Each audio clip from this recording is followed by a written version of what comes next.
ମାନେ ଆଜି ଆମେ ଆମ ସାମାଜିକ ବିଜ୍ଞାନ ସପ୍ତମ କ୍ଲାସର ପ୍ରଥମ ଚାପ୍ଟର ଅଭ୍ୟାସ ପ୍ରଶ୍ନପତ୍ର କରିବା। ତାହେଲେ 1 ନମ୍ବର ପ୍ରଶ୍ନ, ତୁମ ମତରେ ଭାରତର ଦୁଇଟି ଗୁରୁତ୍ୱପୂର୍ଣ୍ଣ ଭୌଗୋଳିକ ବୈଶିଷ୍ଟ୍ୟ କ'ଣ? ସେଗୁଡ଼ିକ ଗୁରୁତ୍ୱପୂର୍ଣ୍ଣ ବୋଲି ତୁମେ କାହିଁକି ଭାବୁଛ?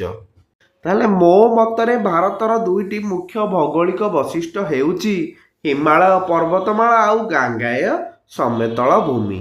ତାହେଲେ ହିମାଳୟ ପର୍ବତମାଳା ଏହା ଭାରତର ଉତ୍ତର ସୀମାକୁ ସୁରକ୍ଷା ଦିଏ ଏବଂ ଗଙ୍ଗା ବ୍ରହ୍ମପୁତ୍ର ପରି ବଡ଼ ନଦୀର ଉତ୍ସ ହୋଇଥିବାରୁ ଏହାକୁ ଏସିଆର ଜଳଭଣ୍ଡାର କୁହାଯାଏ।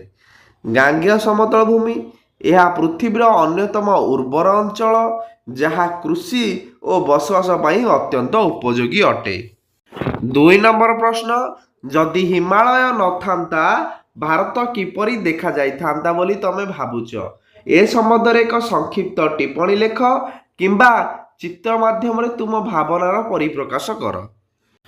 ଯଦି ହିମାଳୟ ନଥାନ୍ତା ତେବେ ମଧ୍ୟ ଏସିଆରୁ ଆସୁଥିବା ପ୍ରବଳ ଶୀତଳ ପବନ ଭାରତକୁ ଏକ ଶୀତଳ ମରୁଭୂମିରେ ପରିଣତ କରିଦେଇଥାନ୍ତା ଏବଂ ଭାରତରେ ମୌସୁମୀ ବର୍ଷା ହୋଇପାରନ୍ତା ନାହିଁ ଏବଂ ଗଙ୍ଗା ଯମୁନା ପରି ବର୍ଷ ସାରା ପାଣି ରହୁଥିବା ନଦୀଗୁଡ଼ିକ ଜନ୍ମ ନେଇଥାନ୍ତେ। 3 ନମ୍ବର ପ୍ରଶ୍ନ, ଭାରତକୁ ଏକ କ୍ଷୁଦ୍ର ମହାଦେଶ କୁହାଯାଏ। ତୁମେ ଯାହା ପଢ଼ିଛ ତାହା ଆଧାରରେ କାହିଁକି ତୁମେ ଏପରି ଭାବୁଛ? ଭାରତରେ ଏକ ମହାଦେଶରେ ଥିବା ସମସ୍ତ ଭୌଗୋଳିକ ବିବିଧତା ଦେଖିବାକୁ ମିଳେ। ଏଠାରେ ବରଫାବୃତ ପାହାଡ଼, ବିସ୍ତୀର୍ଣ୍ଣ ମରୁଭୂମି, ଉର୍ବର ସମତଳ ଭୂମି, ମାଳଭୂମି ଏବଂ ଦୀର୍ଘ ଉପକୂଳ ରହିଛି। ବିଭିନ୍ନ ପ୍ରକାର ଜଳବାୟୁ ଓ ପ୍ରାକୃତିକ ପରିବେଶ ଯୋଗୁଁ ଭାରତକୁ ଏକ କ୍ଷୁଦ୍ର ମହାଦେଶ କୁହାଯାଏ। 4 ନମ୍ବର ପ୍ରଶ୍ନ, ଓଡ଼ିଶାର ଯେକୌଣସି ଗୋଟିଏ ନଦୀ ଉତ୍ପତ୍ତି ସ୍ଥଳରୁ ସମୁଦ୍ର ମିଶିବା ପର୍ଯ୍ୟନ୍ତ ଅନୁସରଣ କର। ଲୋକମାନେ ନଦୀକୁ କି ଉପାୟରେ ବ୍ୟବହାର କରିପାରିବେ ତାହା ଶ୍ରେଣୀରେ ଆଲୋଚନା କର। ହେଲା, ପ୍ରଥମେ ଦେଇଛି ଆମେ ଅନୁସରଣ କରିବା ପାଇଁ, ସିଏ ଆମେ ମ୍ୟାପରେ ଦେଖିଦେବା।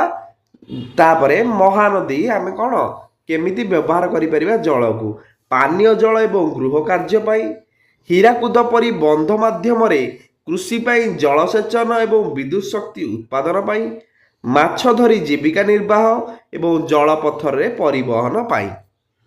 5 ନମ୍ବର ପ୍ରଶ୍ନ, ଭାରତର ଦକ୍ଷିଣାଂଶକୁ କାହିଁକି ଏକ ଉପଦ୍ୱୀପୀୟ ମାଳଭୂମି ବୋଲି କୁହାଯାଏ? ଭାରତର ଦକ୍ଷିଣାଂଶ 3 ପାର୍ଶ୍ୱରୁ ଜଳଭାଗ ଯଥା ଆରବ ସାଗର, ବଙ୍ଗୋପସାଗର ଓ ଭାରତ ମହାସାଗର ଦ୍ୱାରା ଘେରି ହୋଇ ରହିଥିବାରୁ ଏହାକୁ ପିଲାମାନେ ଆମେ ଉପଦ୍ୱୀପ ବୋଲି କହିବା ଏବଂ ଏହି ଅଞ୍ଚଳଟି ଏକ ଉଚ୍ଚ ପଥୁରିଆ ସମତଳ ଭୂମି ହୋଇଥିବାରୁ ଏହାକୁ ଉପଦ୍ୱୀପୀୟ ମାଳଭୂମି ବୋଲି କୁହାଯାଏ। 6 ନମ୍ବର ପ୍ରଶ୍ନ, ଏହି ଅଧ୍ୟାୟରେ ୟୁନେସ୍କୋ ଦ୍ୱାରା ଘୋଷିତ କେଉଁ ଐତିହ୍ୟ ସ୍ଥଳୀଟି ତୁମକୁ ଅତ୍ୟନ୍ତ ଭଲ ଲାଗିଲା? ତାର ଆକର୍ଷଣୀୟତା ଏକ ଅନୁଚ୍ଛେଦ ମାଧ୍ୟମରେ ବର୍ଣ୍ଣନା କର। ତାହେଲେ ମୋତେ ପଶ୍ଚିମଘାଟ ପର୍ବତମାଳା ବହୁତ ଭଲ ଲାଗିଲା। ଏହା ଏକ ଜୈବ ବିବିଧତା ସମ୍ପନ୍ନ ସ୍ଥଳ। ଏଠାରେ ଅନେକ ବିରଳ ପଶୁପକ୍ଷୀ, ଜଳପ୍ରପାତ ଏବଂ ଘଞ୍ଚ ଜଙ୍ଗଲ ରହିଛି, ଯାହା ପରିବେଶ ପାଇଁ ଅତ୍ୟନ୍ତ ଗୁରୁତ୍ୱପୂର୍ଣ୍ଣ ଅଟେ। ପିଲାମାନେ 7 ନମ୍ବର 8 ନମ୍ବର ଆମର କିଛି ଲେଖିବା ଦରକାର ନାହିଁ, ଆମର କ'ଣ ସେ ସବୁ କ୍ଲାସ ରୁମ୍ରେ ଆଲୋଚନା କରିବା ପାଇଁ ଦେଇଛି। 9 ନମ୍ବର ପ୍ରଶ୍ନ, ବହୁ ବିଭିନ୍ନାଞ୍ଚଳ ପର୍ବତ, ମରୁଭୂମି, ସମତଳ ଭୂମି, ଉପକୂଳ ସତ୍ତ୍ୱେ ଭାରତ ଗୋଟିଏ ଦେଶ ହୋଇ ରହିଛି। ଭୂଗୋଳ ଭାରତୀୟମାନଙ୍କୁ ଗୋଟିଏ ସୂତ୍ରରେ ଏକତ୍ର କରିବାରେ କିପରି ସାହାଯ୍ୟ କରିଛି? ତାହେଲେ ଭାରତର ଭୌଗୋଳିକ ବିବିଧତା ସତ୍ତ୍ୱେ ନଦୀଗୁଡ଼ିକ ବିଭିନ୍ନ ରାଜ୍ୟକୁ ଯୋଡ଼ିଥାନ୍ତି। ହିମାଳୟ ସମଗ୍ର ଦେଶ ପାଇଁ ଏକ ସୁରକ୍ଷା କବଚ ପରି କାମ କରେ।